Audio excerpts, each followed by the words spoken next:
I'd like to narrow the question a little bit in terms of what does it take to be a good leader in Nigeria? Because it's different.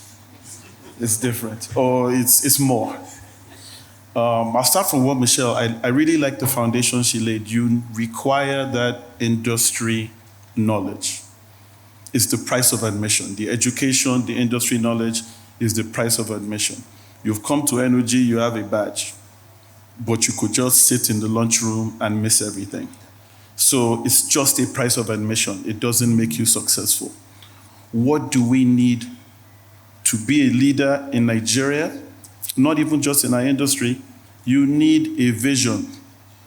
By vision, I mean you need to be able to visualize the end state. What do we want to be? What do we want to accomplish? Do we want to be like Saudi Arabia in 20 years? Do we want to be like Dubai? Or for those who watch a lot of movies, do we want to be like Wakanda? But we have to have an end state. I always like to say, never confuse a line of sight to a straight line. So, step one, have an end state, line of sight. This is where I want to be. But then also realize it's not going to be a straight line. There are so many things that you have to do along the way to get there. And that's where tenacity comes in. I really believe tenacity is one of Nigerians' innate superpowers. It's like a 6th or 7th sense for us, to the point that people make things difficult for you just to check if you're a Nigerian. If you give up, instead of asking for your passport, just make things difficult for him. If he gives up, it's not a Nigerian. So the tenacity is required. You have to be able to keep at it. And by doing that, that means you are focusing on where you want to be. There's a question you asked earlier, or maybe it was a statement about the challenge of maybe you're recruiting someone who grew up in Surulere and had power, etc. And then you're recruiting somebody else who grew up in a part of Nigeria and has never had power. But guess what? They're at the same place now. That's what I was referring to as a diversity of ideas. They've had different challenges, and if they never meet, how do you even solve the unique problems that we have? It's the same Nigeria. So being able to meet and grow together, that's how we build our culture. Nigeria has been producing oil for a long time. I believe the special advisor to the president said over 70 years we've been producing oil. It's time for a second, third generation.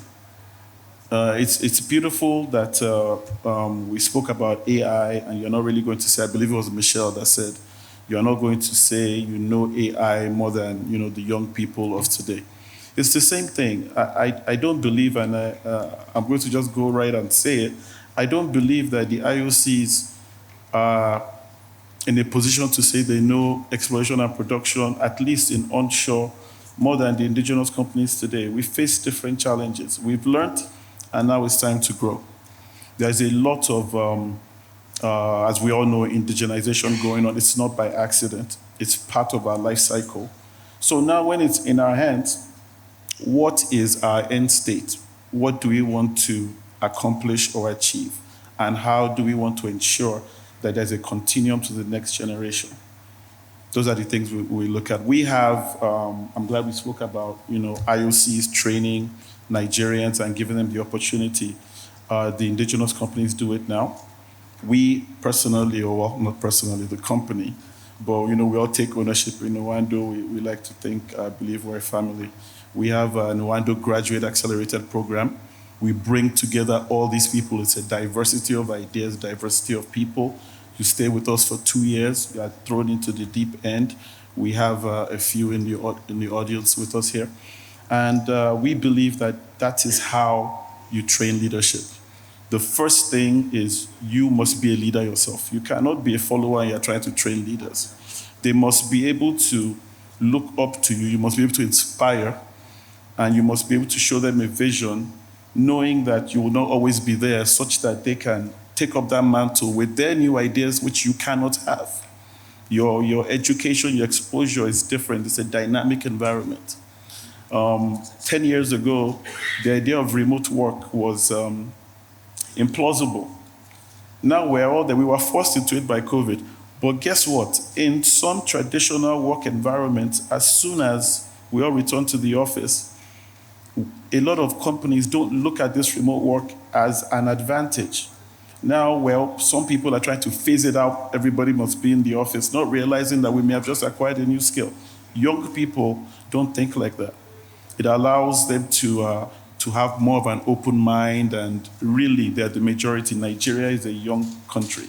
So we cannot continue to have, the tail wag the dog. They will lead eventually, whether you give them the skills or not. So it's in everyone's best interest, at least in our space. Thank you so much.